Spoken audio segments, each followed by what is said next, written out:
Hello everyone, hope you're doing well. So today we are going to discuss this article that deals and tells us with the recent removal of Pakistan from the FATF list. Now, this article is very interesting to understand from the perspective of one, international relations. I'm going to write this down. First is international relations, and the second is GS2 to understand um, FATF list first of all, and how countries are put into FATF list because it's an international organization. Hence, it becomes important for us to study this. Let's understand this. A brief introduction to start with. Second would be the history of FATF. Third would be what we can say as the current standing. Current standing would include the information about grey and blacklisting.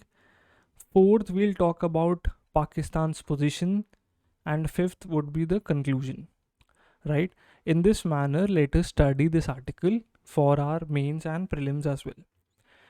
On October 21st, Pakistan was removed from the Financial Action Task Force FATF list. FATF, Financial Action Task Force. Now, if you are also a movie and series fanatic, you should also know that Tom Clancy's, it's a very famous series in which we have Jack Ryan, who also belongs in the division of CIA that works with the FATF. So they put terrorists on the FATF watch list and to prevent financial transactions happening in that manner. All right, just a very small information. All right, moving ahead. So a brief introduction about FATF is a 39 member intergovernmental organization with its headquarters in Paris. So it is headquartered in Paris and it was set up in 1989. So it's important for us. It was set up in 1989. It was by the group of 7, that is the G7 formed the FATF. Now FATF functions, so this also all comes in the introduction of FATF. FATF functions in 3 major ways, right? The first major way was countering the menace of money laundering. So we have money laundering as the first objective, to counter money laundering.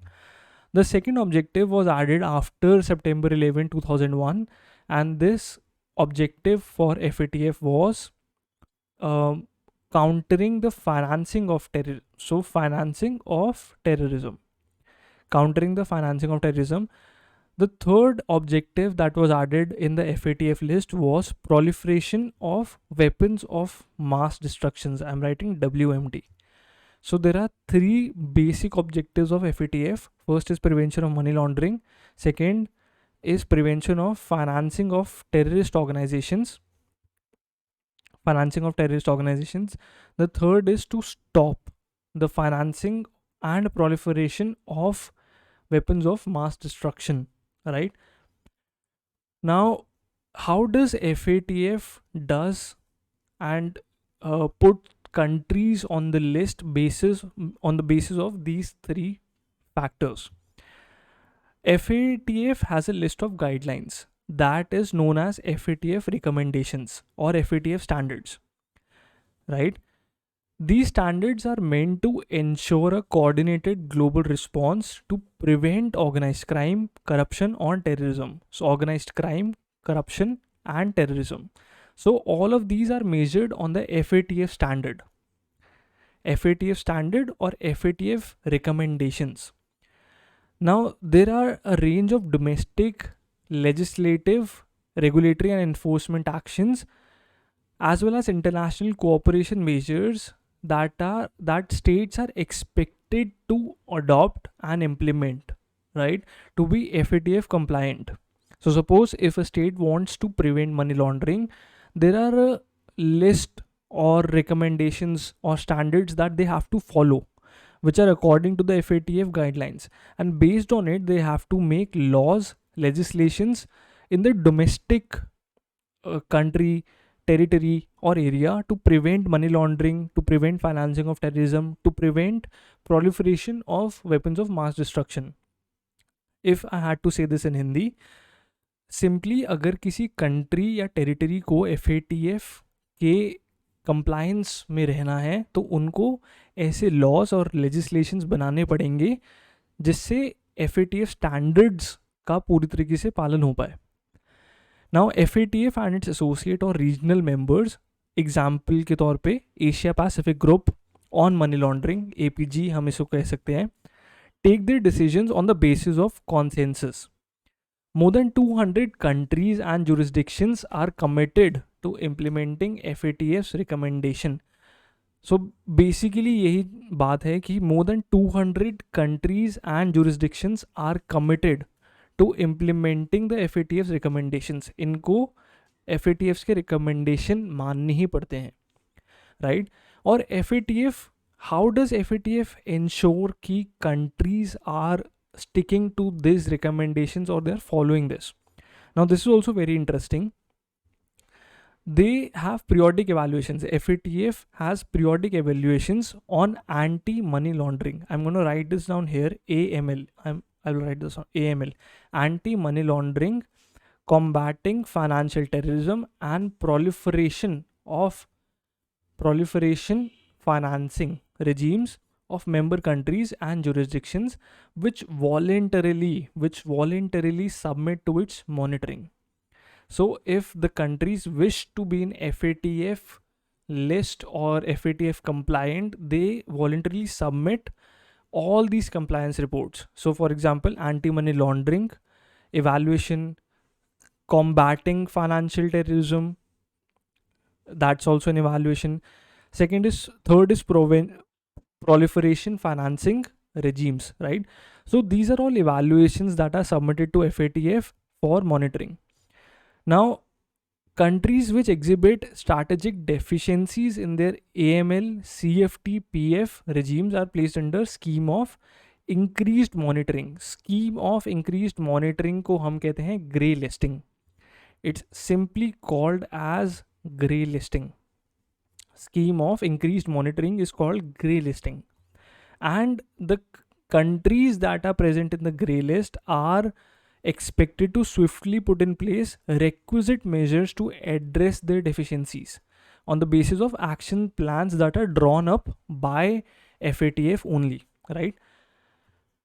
Next is the blacklisting. What is blacklisting? So serious strategic deficiencies. If a country is having very serious strategic deficiencies in AML, CFT or PF, they are put in the blacklist, that is high risk jurisdictions which subject to a call to action. So I'm going to write this down here, high risk jurisdictions subject to a call to action. And this is what we known as blacklisting. Abhi tak, till now, there are about, I believe, 22 countries, yes, 23 countries in FATF grey list and only 3 countries in FATF blacklist: North Korea, Iran and Myanmar. Myanmar was recently added after its coup in 2021, February. Iran and North Korea because they are sanctioned by every other country. Now, what the author also tells us that the listing processes of FATF are driven predominantly by pulls and pressures of international power politics and not merely by technical parameters. So they are saying that it is basically, as to say, on the whims and fancies of the popular countries rather than being on technical parameters.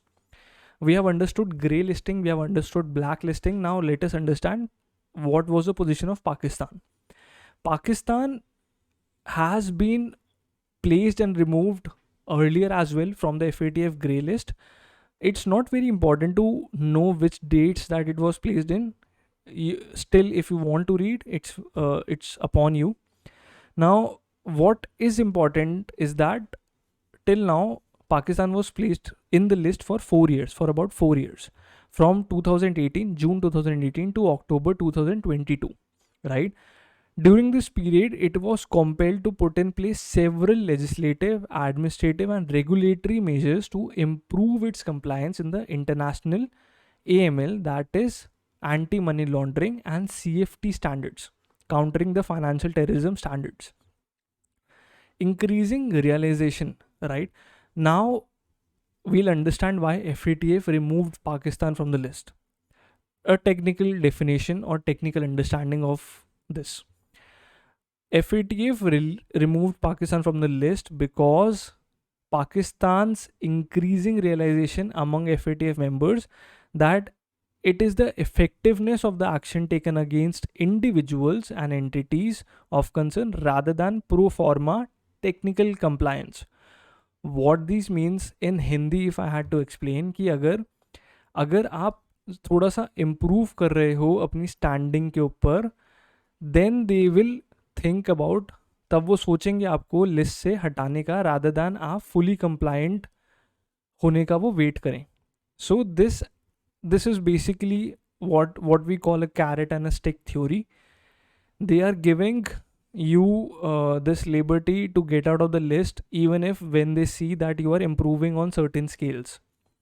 So this is what the technical reason for their removal is. But the author very clearly tells us and explains us that basically the realistic possibility of Pakistan never getting into the blacklist or never entering or staying in the grey list for longer period of time because of its relations with China, Malaysia, Turkey, and Saudi Arabia.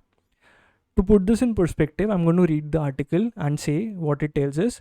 Although the threat of being moved from grey list to blacklist remained hanging over Pakistan's head, this was never a realistic possibility considering the likely opposition to any such move by Pakistan's staunch friends in the FATF, such as China, Malaysia, Turkey, and Saudi Arabia. So even though Pakistan was in the grey list, Pakistan going into blacklist or blacklisting, getting blacklisted was very rare chance or not a realistic possibility because of its friends in the FATF. Next, US. The position of US in this is US never declared Pakistan as a state sponsor of terrorism under American law, even though there was evidence in support of such a designation being overwhelming, right?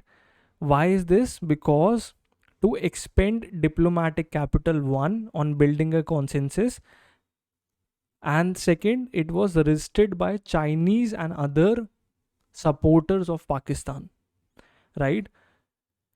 The occasional incidents of neutralization of terrorists infiltrating across the line of control in Jammu Kashmir, the regular sightings of drones bearing weapon payloads along the international borders, and related developments suggest that Pakistan's terrorism infrastructure directed against India is presently in a recessed mode, but far from being dismantled completely or comprehensively. So what the conclusion of the article is that Pakistan has not stopped from its antics of preventing state terrorism or preventing terrorist attacks against the neighbors such as us, India. It continues to do this, and this is a state of recessed, we can say, mode in which it is not directly attacking any big or sponsoring any big attacks, but still it is doing that in a drip by drip fashion. Now we as a country, India, will have to continue to muster all its available instruments and options to deny Pakistan an operating space to yield the jihadi weapon till such a time Pakistan is convinced that a weapon has outlived the needs and be removed and renounced from once and for all. This was a very interesting article. This explained us everything about FATF, the introduction, how it was formed in Paris in 1989 by G7, What was the history of FATF? What are the three objectives of FATF? The listing, the grey and black listing, Pakistan's position, and why the world is not putting it into grey list or blacklisting it as a terrorist country. And finally, we moved on to a conclusion which states that Pakistan is in a state of recessed mode because of course, financial constraint and the recent flood that was present in the country. But it is nowhere near to being a state free of terrorism or sponsoring state terrorism. So this move has to be questioned by the FATF. And again, this was the article. Thank you everyone for staying till the end. All the best and keep supporting us and do subscribe to the channel. Thank you everyone for watching.